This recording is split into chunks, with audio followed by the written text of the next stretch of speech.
दोस्तों नमस्कार, आदाब, सत श्री अकाल। आज 17 जून 2021 दिन गुरुवार की मुख्य खबरों में आपका स्वागत है आपके अपने news channel news of India पर। दोस्तों समय को वेस्ट न करते हुए चलिए चलते हैं।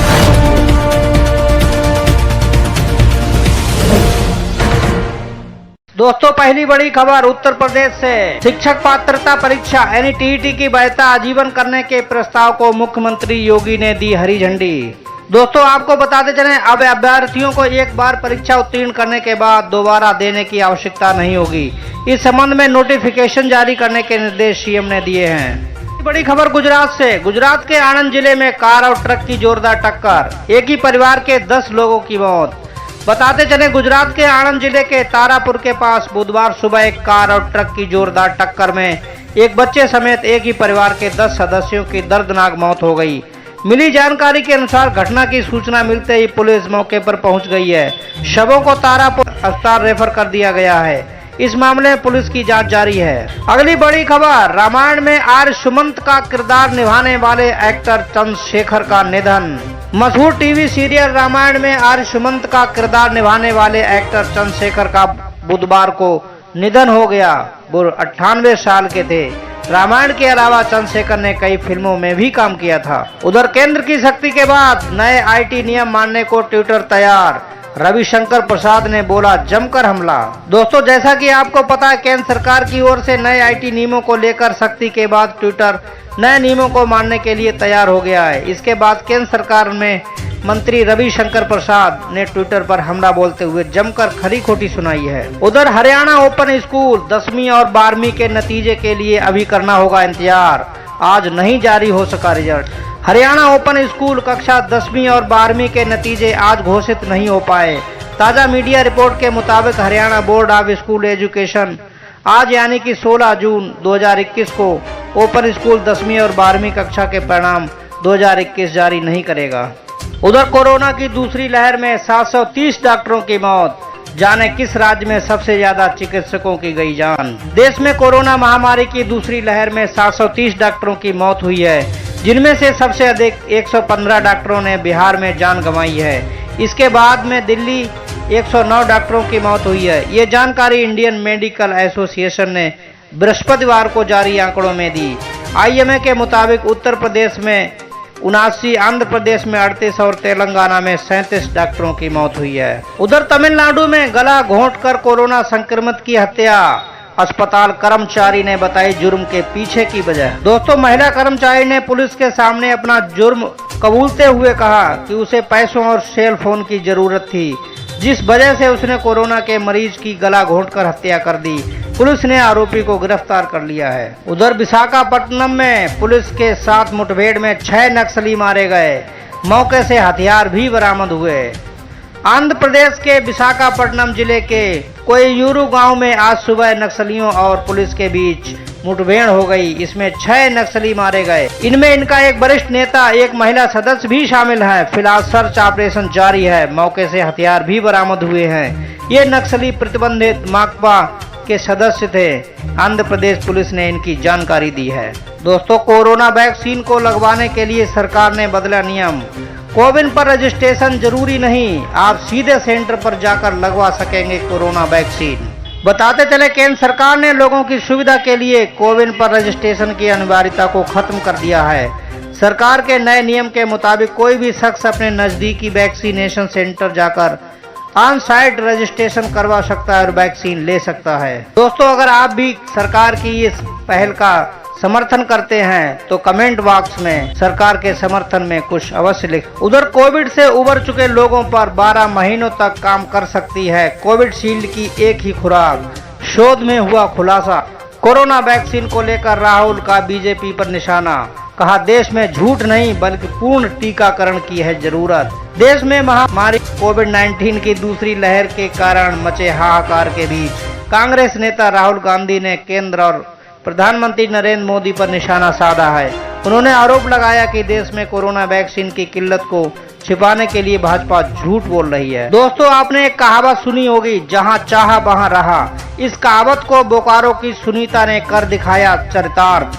शादी के 19 साल बाद बिहार में बनेगी रेवेन्यू ऑफिसर। आइए जानते हैं क्या है इनकी कहानी। बोकारो के सेक्टर 2B की सुनीता कुमारी, उम्र करीब 41 साल। बचपन से ही जो सपना देखा था वो इस उम्र में आकर साकार कर लिया, बह कर दिखाया, जिससे वे आज सभी के लिए प्रेरणा स्रोत बन गईं। जी हां, शादी के 19 वर्ष बाद बिहार लोक सेवा आयोग की परीक्षा में 1267वें स्थान पर सफलता पाई है। गृहस्थ जीवन के साथ ही पढ़ाई के लिए भी वक्त निकाला और लक्ष्य पाया। अब वे रेवेन्यू ऑफिसर के पद पर योगदान करेंगी।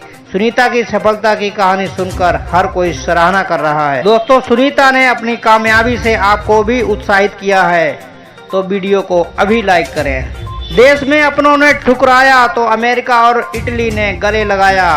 जी हां, हम बात कर रहे हैं कानपुर के उन अनाथ बच्चों की जिनको अमेरिका और इटली ने गले लगाया है। दोस्तों, कहते हैं कि किस्मत अपना रास्ता खुद ही तलाश लेती है। कानपुर के 17 अनाथ बच्चों के साथ ही कुछ ऐसा ही हुआ। आज जहां देश की धरती पर पैर रखने के लिए सपने देखे जाते हैं, वहां इन बच्चों को उनकी किस्मत ने खुद ब खुद भेजने की रूपरेखा बना दी है। भारत में अब जब अपनों ने ठुकरा दिया तो इन बच्चों को अमेरिका, इटली और स्पेन ने गले लगाया है। दरअसल भारतीय बच्चों को गोद लेने के लिए विदेशी बड़े ही ख्वाहिशमंद रहते हैं। भारत में भले ही अनाथ बच्चों को दंपति नहीं अपनाते, लेकिन विदेशियों की गोद और उनका प्यार खूब मिलता है। उधर नाटो सम्मेलन में रूस नहीं चीन बना एजेंडा। ड्रैगन की सैन्य क्षमता और 20 लाख सैनिकों से चिंतित हुए विकसित राष्ट्र। दोस्तों, अमेरिका की अगुवाई में विकसित राष्ट्रों ने एक सुर में चीन को सबसे बड़ा खतरा बताया है। खास बात यह है कि शीत युद्ध के दौरान अक्सर नाटो सम्मेलन रूस के प्रतिपक्ष में खड़ा रहता था, लेकिन पहली बार नाटो सम्मेलन में चीन को बड़ा खतरा बताया गया है। उधर ईरान अमेरिका के बीच क्या दोबारा होगी परमाणु डील? जाने इस सवाल पर क्या है AIA का जवाब। अमेरिका और ईरान के बीच परमाणु डील को लेकर अटकलों का दौर जारी है। ऐसे में इंटरनेशनल एटॉमिक एनर्जी एजेंसी का कहना है कि इसके लिए कुछ समय और इंतजार करना होगा, क्योंकि ईरान में अभी चुनाव होने हैं। उधर रूसी राष्ट्रपति व्लादिमीर पुतिन जिनेवा पहुंचे। अमेरिकी समकक्ष बाइडेन के साथ करेंगे अहम बैठक। रूसी राष्ट्रपति व्लादिमीर पुतिन अपने अमेरिकी समकक्ष जो बाइडेन के साथ उच्च स्तरीय बैठक करने के लिए बुधवार को जिनेवा पहुंचे। उधर अमेरिकी राष्ट्रपति बाइडेन मंगलवार को जिनेवा पहुंच चुके हैं। दोनों नेताओं की आज अहम बैठक होगी। इस बैठक पर पूरी दुनिया की नजर है। दोस्तों, आइए जान लेते हैं कब खुलेंगे स्कूल कॉलेज। देश में कब से खुलेंगे स्कूल कॉलेज? यूपी और बिहार समेत अन्य राज्यों में क्या है स्थिति? यूपी सरकार ने राज्यों में स्कूलों को फिर से खोलने की घोषणा नहीं की है। उत्तर प्रदेश सरकार ने पहले एक आदेश जारी किया था, जिसमें कहा गया था कि राज्य के सभी स्कूल और कॉलेज 20 मई से बंद रहेंगे और छात्रों के लिए ऑनलाइन कक्षाएं जारी रखी जाएंगी। उधर अमेरिका की प्रशांत क्षेत्र में नौसेना तैनाती की योजना, चीन को करारा जवाब देने की तैयारी। अमेरिका प्रशांत महासागर क्षेत्र में चीन को करारा जवाब देने की तैयारी कर रहा है। पेंटागन इस क्षेत्र में स्थायी रूप से नौसेना टास्क फोर्स की तैयारी पर विचार कर रहा है। इसमें उसके मित्र देश भी सहयोगी होंगे। पॉलिटिको की रिपोर्ट के मुताबिक इस योजना में युद्धाभ्यास किया जाना भी शामिल है। इसके लिए अमेरिकी रक्षा मंत्री के द्वारा अतिरिक्त बजट उपलब्ध कराया जा सकता है। दोस्तों, जॉब अलर्ट में आज दिल्ली सरकार 5000 मेडिकल असिस्टेंट के पदों पर करेगी भर्तियां। मुख्यमंत्री केजरीवाल ने की घोषणा। दोस्तों, बताते चले, दिल्ली में भले ही कोरोना वायरस की दूसरी लहर कमजोर पड़ गई हो, लेकिन फिर भी सरकार तीसरी लहर से बचाव के लिए उपायों में जुटी हुई है। इसके लिए मेडिकल असिस्टेंट के पदों पर नियुक्तियां करने जा रही है। कुल 5000 पदों पर भर्तियां की जाएंगी। तो आप भी अगर इन पदों पर भर्ती होने की योग्यता रखते हैं तो सरकार की वेबसाइट पर जाकर चेक करें। दोस्तों, आइए जान लेते हैं सोना चांदी भाव में। आज सोने के दाम में गिरावट, चांदी हुई महंगी। जानिए क्या हो गए हैं ताजा रेट। बुधवार को राष्ट्रीय राजधानी में सोना सस्ता हुआ, जबकि चांदी महंगी हो गई। HDFC सिक्योरिटीज के अनुसार वैश्विक रुख के बीच राष्ट्रीय राजधानी में आज सोना 48 रुपए की मामूली गिरावट के साथ 47,814 रुपए प्रति 10 ग्राम पर रह गया।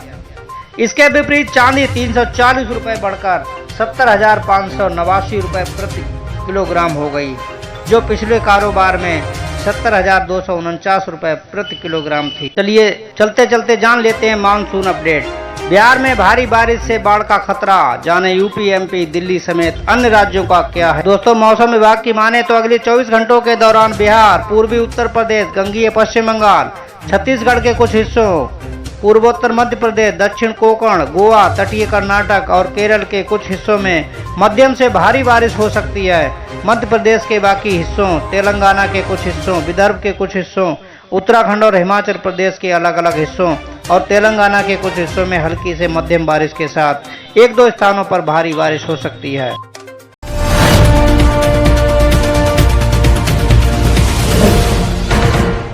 ये थे आज के समाचार। आपको हमारा समाचारों का ये बुलेटिन कैसा लगा हमें कमेंट करके अवश्य बताएं तथा ऐसे ही रोज नई नई समाचारों को पाने के लिए हमारे चैनल न्यूज़ ऑफ इंडिया को सब्सक्राइब करें।